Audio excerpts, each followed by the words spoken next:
হরে কৃষ্ণ। আশা করি ভালো আছেন সবাই। শ্রীধাম দর্শনের সমস্ত দর্শনার্থীদের অভিনন্দন জানাই। আজকে গৌরমণ্ডলের একটি পর্ব আমরা দর্শন করব। সেই পর্বটির নাম শান্তিপুর বাবলা, অদ্বৈত প্রভু শ্রীপাঠ। এইখানে অদ্বৈত প্রভু কীভাবে এলেন এবং তার কি লীলা, এখানে আমরা সবাই শ্রবণ করি। এই স্থানের নাম বাবলা।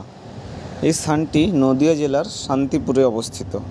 এই স্থানে কলিযুগ পাবন অবতারী শ্রী চৈতন্য মহাপ্রভুকে ধরাধামে আনয়ন করার জন্য মহাবিষ্ণুর অবতার শ্রীল অদ্বৈত আচার্য প্রভু গঙ্গা জল ও তুলসী দলে আরাধনা করে মহাপ্রভুকে এই ধরাধামে পৃথিবীতে অবতীর্ণ করেছিলেন।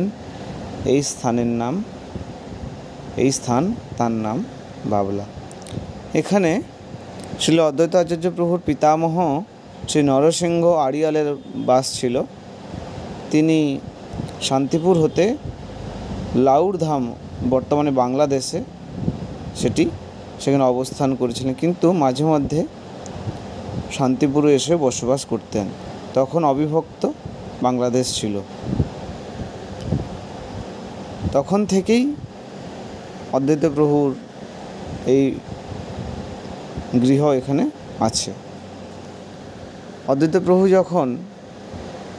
প্রভুর পিতা কুবের পণ্ডিত পুত্র বিরহে বিরহান্বিত, সেই সময় তার পত্নীর গর্ভে এক সন্তান আসলো।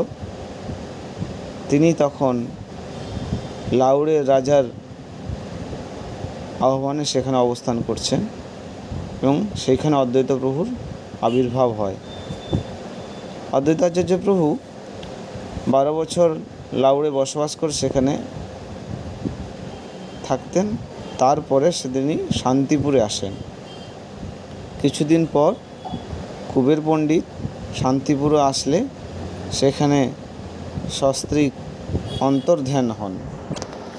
অদ্বৈত আচার্য প্রভুর পিতা কুবের পণ্ডিত কিছুদিন শান্তিপুরে এসেছিলেন এবং সেইখানে অদ্বৈত আচার্য প্রভুর প্রথমে তার মাতৃবিয়োগ হয় এবং পরে তার পিতৃবিয়োগ হয়। তিনি পিতামাতার পরলৌকিক ক্রিয়াকর্মাদি করে তীর্থভ্রমণে বেরিয়ে যান। ভ্রমণ করতে করতে শ্রীধাম বৃন্দাবনে এসে মদন গোপালের আদেশে নিকুঞ্জ বন থেকে বিশাখা দেবীর নির্মিত রাধারানীর চিত্রপট এবং তীর্থভ্রমণ করতে করতে গণ্ডকী নদী থেকে শালগ্রাম শিলা গ্রহণ করেন। তারপর তিনি শান্তিপুরে ফিরে আসেন। কিছুকাল পরে মাধবেন্দ্র পরিপাদ গোপালের নির্দেশে মলয়জ চন্দন খোঁজার জন্য তিনি বিভিন্ন দেশে, ভারতবর্ষে বিভিন্ন প্রান্ত ভ্রমণ করতে করতে শান্তিপুরে অদ্বৈত প্রভুর নিকটে এসে হাজির হন। আর অদ্বৈত প্রভু তখন মাধবেন্দ্র পরিপাদের কাছ থেকে মন্ত্র দীক্ষা গ্রহণ করেন এবং তারই নির্দেশে অদ্বৈত আচার্য প্রভু শ্রী রাধারানীর চিত্রপট নির্মাণ করে জগতে গোপী অনুগত যুগল কিশোরের সেবা প্রবর্তন করেন।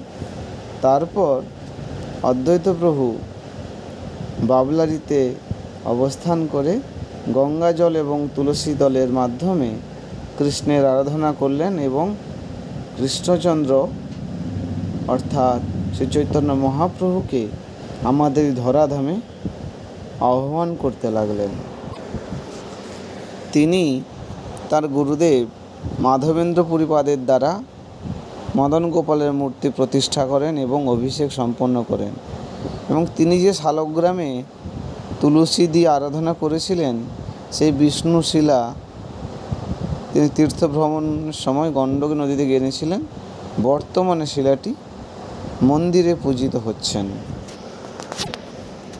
তিনি গুরুদেব মাধবেন্দ্র পরিপাদের দ্বারা মদন গোপাল মূর্তি প্রতিষ্ঠা করেন এবং অভিষেক সম্পন্ন করেন। অদ্বৈত আচার্য প্রভু 57 বছর বয়সে নারায়ণপুরের নৃসিংহ ভাদুরীর 2 কন্যা সীতাদেবী এবং শ্রীদেবীকে বিবাহ করেন। সপ্তগ্রামের নিকট নৃসিংহ ভাদুরীর শ্রীপাঠের নারায়ণপুরে বর্তমানে কোনো অস্তিত্ব নেই। আনুমানিক 1491 খ্রিস্টাব্দে তিনি মদন গোপালকে প্রতিষ্ঠা করেন। অদ্বৈত প্রভু বিবাহের পরে তার 6টি সন্তান হয়। তারা হলেন অচ্যুতানন্দ, শ্রীকৃষ্ণ মিশ্র, গোপাল, বলরাম, স্বরূপ ও জগদীশ। অচ্যুতানন্দ অকৃতদার ছিলেন। কৃষ্ণ মিশ্র ও বলরাম মিশ্র কৃতদার ছিলেন। এই কৃষ্ণ মিশ্র মদন গোপালের সেবা পান এবং আর 2 পুত্র রঘুনাথ এবং দোল গোবিন্দের সেবা পান। অদ্বৈতাচার্য প্রভু অন্তর্ধানের পর অচ্যুতানন্দ প্রভু মহামহোৎসব অনুষ্ঠান করেন। অদ্বৈত প্রভুর পৌত্র মথুরেশ গোস্বামী শান্তিপুরে রাস উৎসব প্রবর্তন করেন। বর্তমানে নবদ্বীপে রাস পূর্ণিমার পরে ভাঙা রাস যাকে বলা হয়, শান্তিপুরে ভাঙা রাস, সেই রাস। অদ্বৈত আচার্য প্রভুর শান্তিপুরের যে মন্দির আছে সেখানে গৌর নিত্যানন্দ সীতানাথ মূর্তি অর্থাৎ অদ্বৈত প্রভুর শ্রীমূর্তি সেবিত হচ্ছেন এবং অদ্বৈত প্রভু যে শালগ্রাম শিলা পূজা করে মহাপ্রভুকে এই ধরাধামে অবতীর্ণ করেছিলেন, সেই শালগ্রাম শিলাও মন্দিরে বর্তমানে পূজিত হন। এবং এই মূল মন্দিরের পেছনে 3 প্রভুর বিশ্রাম স্থান এবং মাধবেন্দ্র পুরীপাদের মন্দির আছে। এইখানে আরেকটি ঘটনা, অদ্বৈত প্রভু যখন ছিলেন তখন মহাপ্রভুর আদেশে সচিমাতা শান্তিপুর এসেছিলেন এবং মহাপ্রভুকে বিভিন্ন শাক তরিতরকারি রন্ধন করে খাইয়েছিলেন। সেই দৃশ্য এখানে চিত্রপটে করা আছে। জয় অদ্বৈত আচার্য প্রভু কি জয়, জয় শান্তিপুরনাথ কি জয়, জয় বাবলা ধাম কি জয়।